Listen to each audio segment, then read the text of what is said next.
Peut-être la Chine, un recueil de photos et de textes de Michel Barzin et de Guy Langevin. Les deux artistes ont séjourné plusieurs semaines à Guanlan, près de la grande ville de Shenzhen, au nord d'Hong Kong. Cet album se veut le récit de ce séjour, avec le regard d'un artiste européen sur une Chine dont nous ne percevons pas encore l'ampleur des mutations. Ce petit village, sorti tout droit du Moyen-Âge, jouxte une ville tentaculaire qui n'existait pas il y a 30 ans. La Chine communiste et capitaliste à la fois réserve un sort particulier aux artistes, leur marquant un grand intérêt. Voyage donc au pays des contrastes.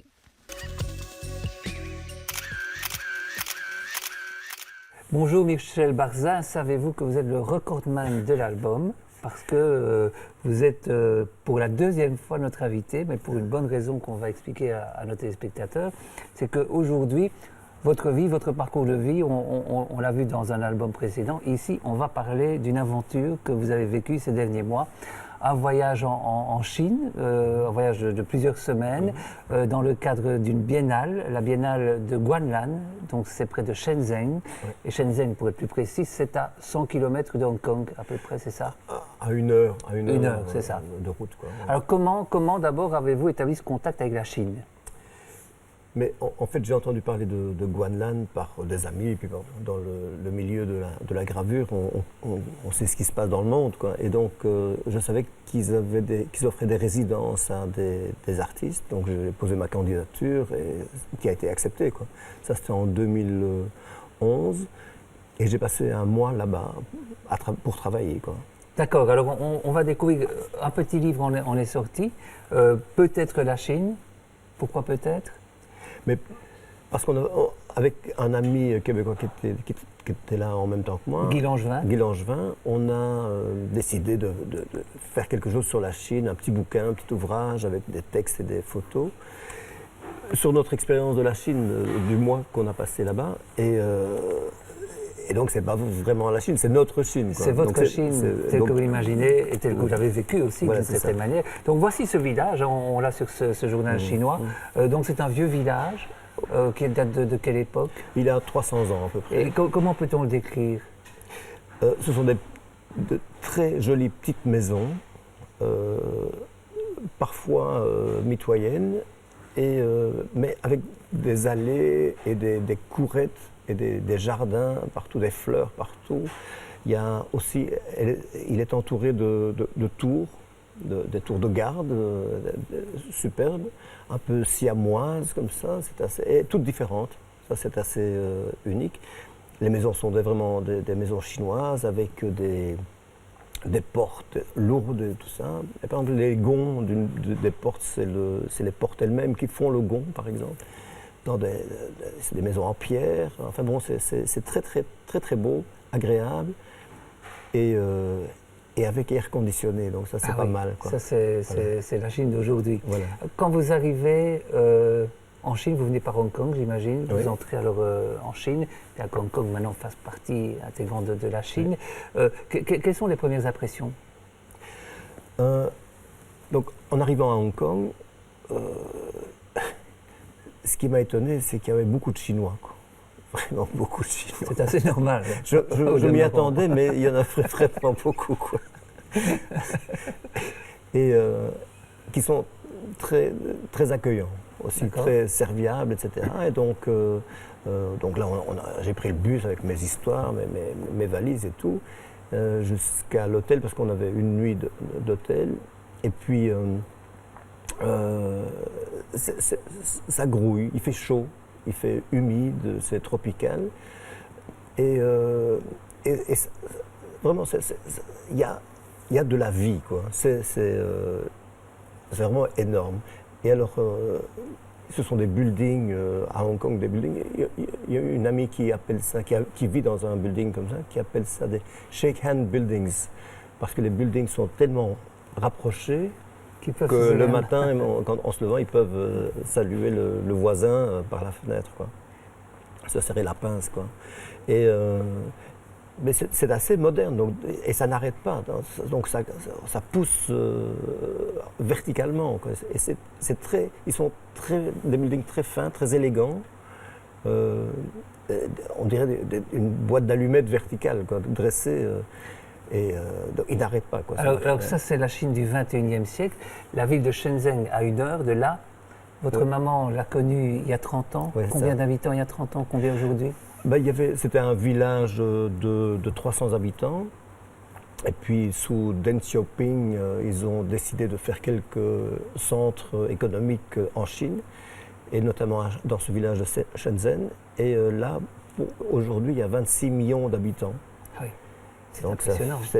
Donc, il y a eu des déplacements de population, etc.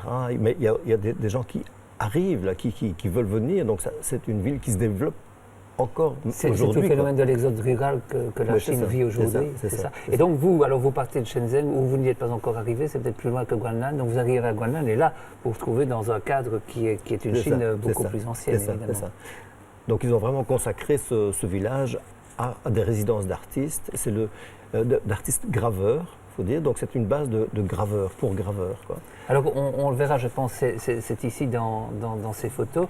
Il y a quelques photos qui montrent qu'au centre un atelier, mais c'est incroyable, c'est d'une modernité. Oui, voilà, c'est ça. Donc ils ont, au milieu du village, donc ils ont construit une gigantesque, on dirait presque une usine, quoi, un bâtiment gigantesque.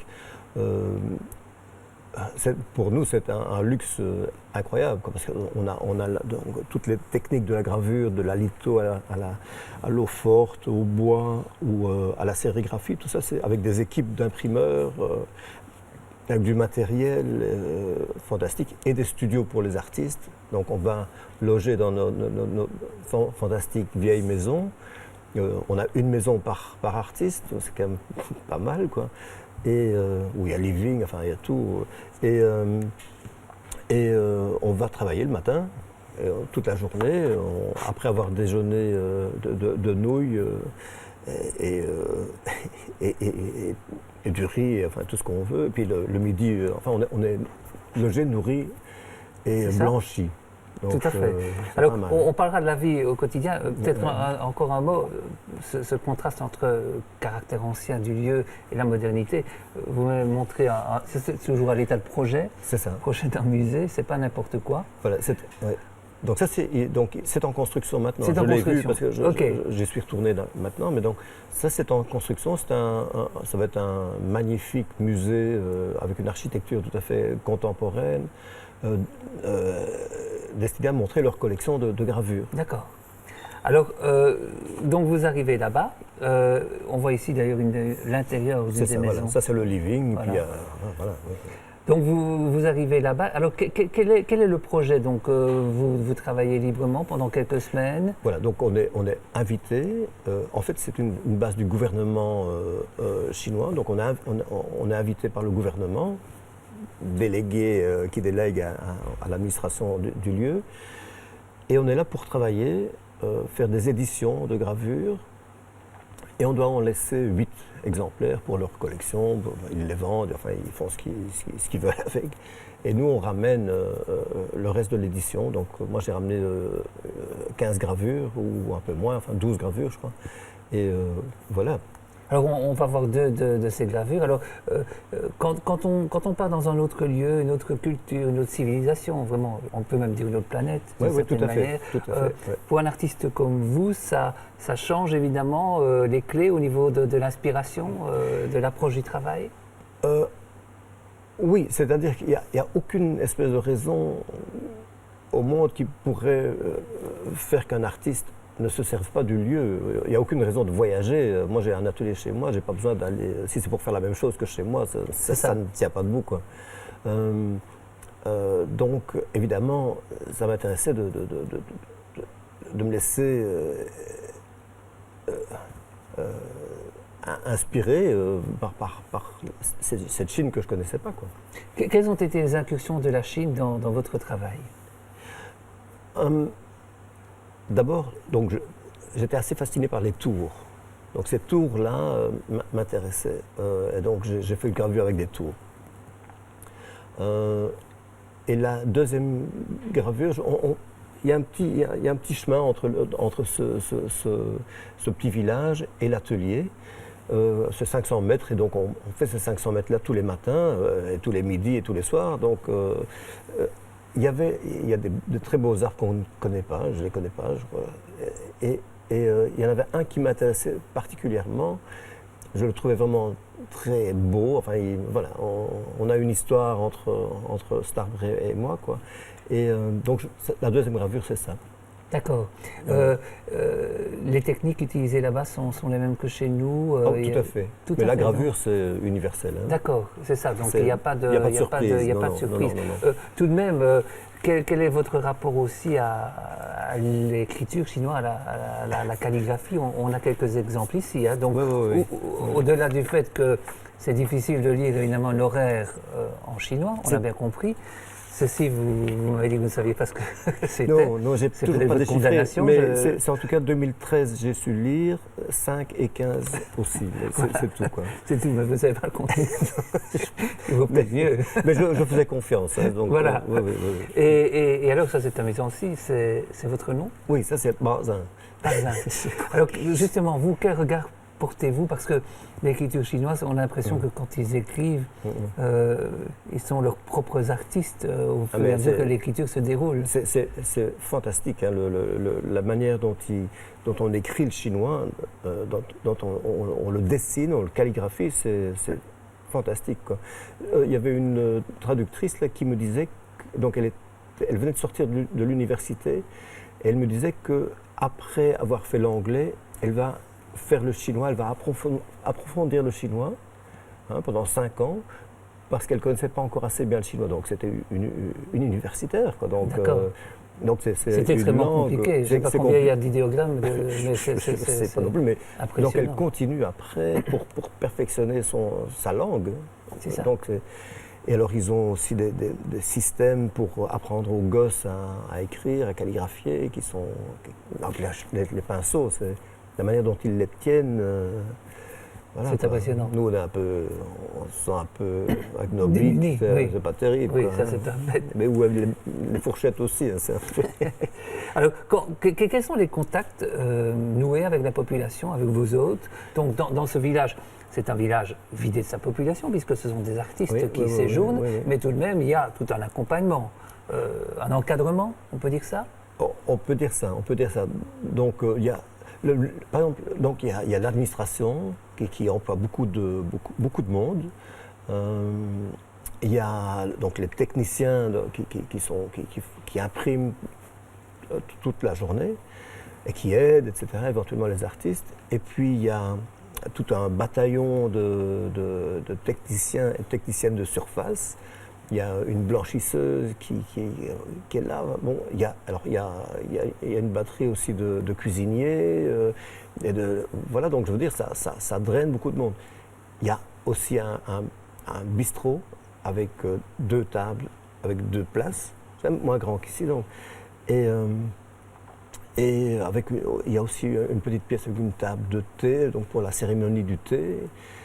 Et puis, il y a aussi le week-end, il y a les touristes qui viennent. Ah oui.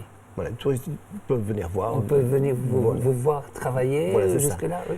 Mais vous n'avez pas l'impression d'être une espèce protégée. C'est assez drôle. C'est un peu zoo, ça, non? C'est un peu zoo, effectivement. Donc l'atelier, c'est un long bâtiment.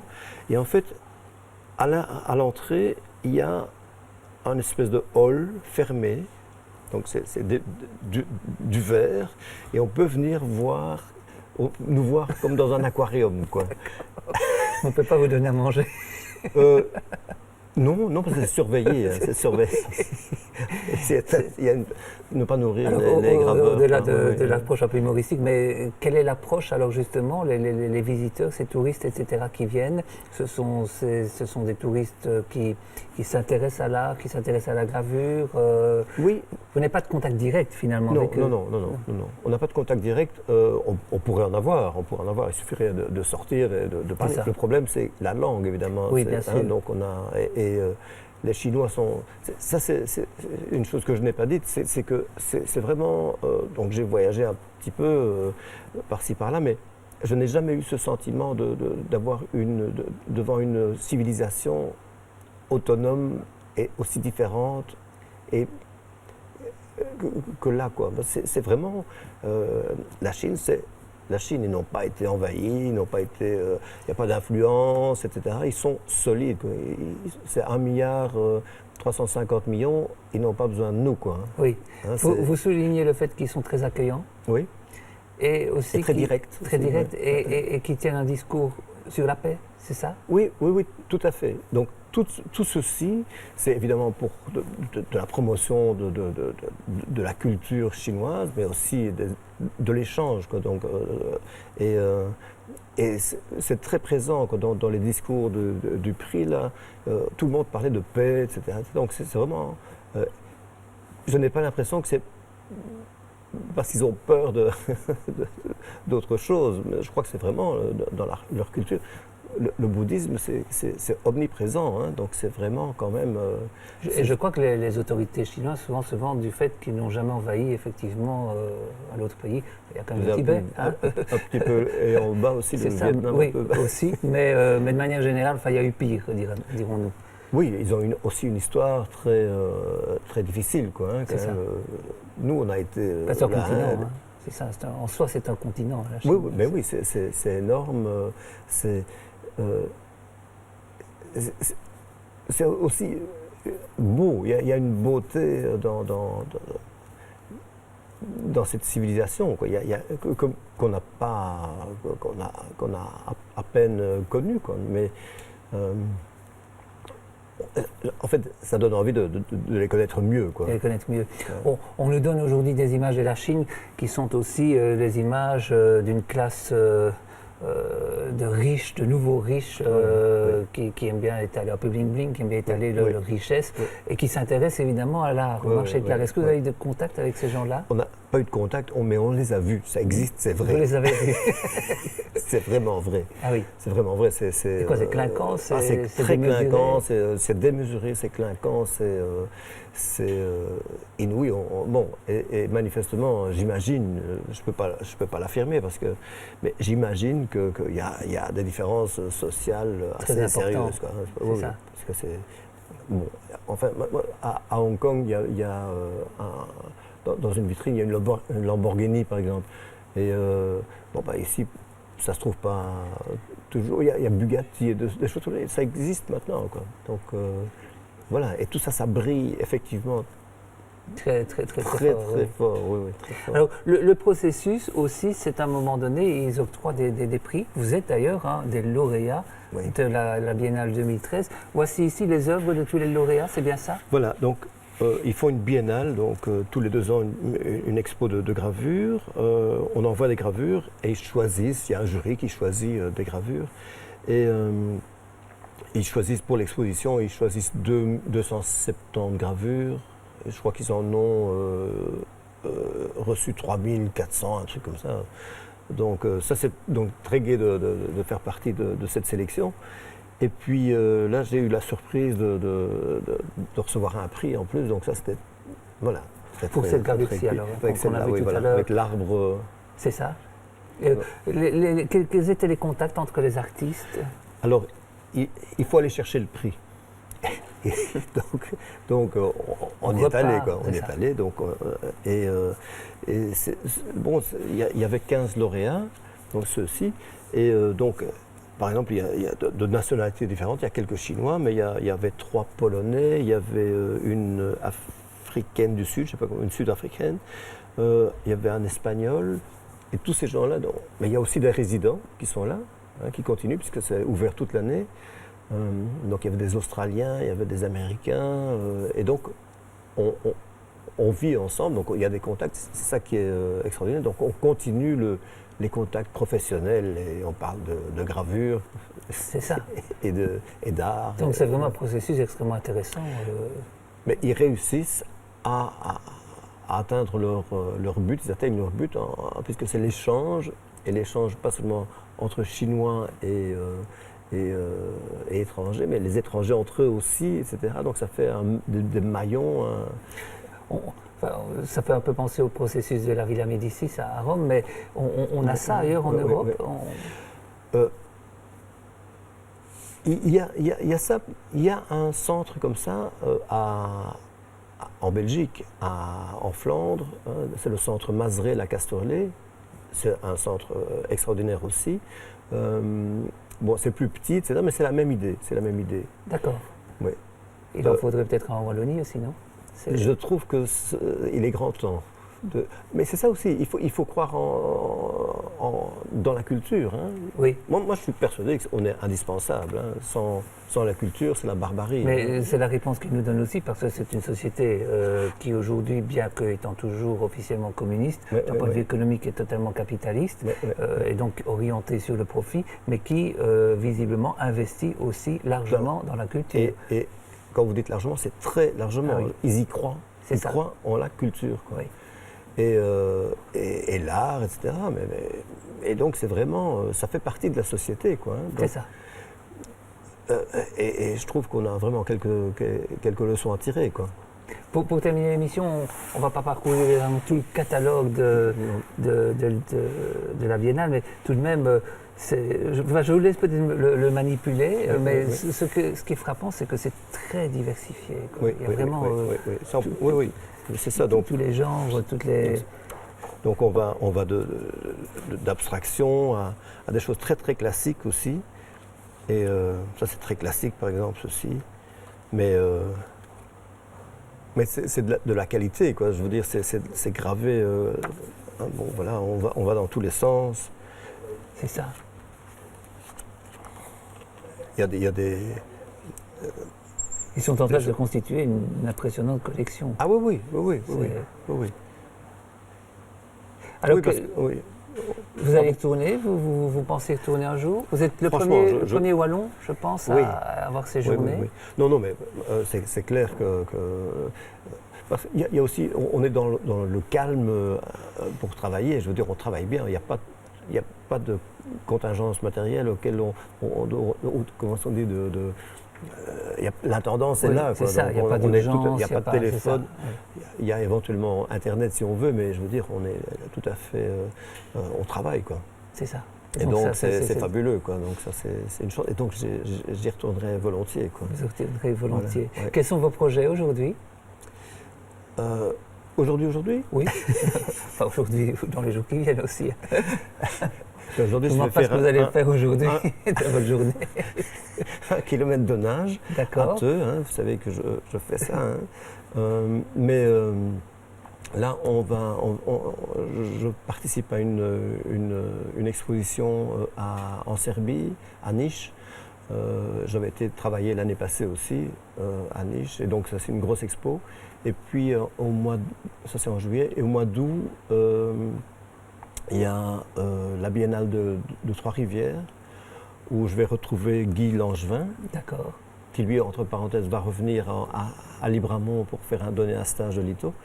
Mais on m'a invité pour présenter des films et aussi pour participer à une exposition dans le cadre de cette Biennale de gravure de l'art public.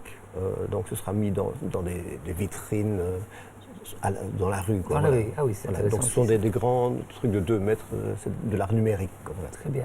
Bien, je vous remercie. On va saluer au passage Guy Langevin, si jamais il voit notre émission sur Internet. Oui. On le salue, on le remercie. Et puis je vous remercie aussi d'avoir consacré votre temps. Mais je trouvais que c'était vraiment une expérience intéressante et qui méritait qu'on ouvre à nouveau un album. Merci. C'est voilà. Très gentil, merci beaucoup. Avec plaisir. Bien, on referme donc cet album et puis on se retrouve bien sûr la semaine prochaine. Bonne soirée.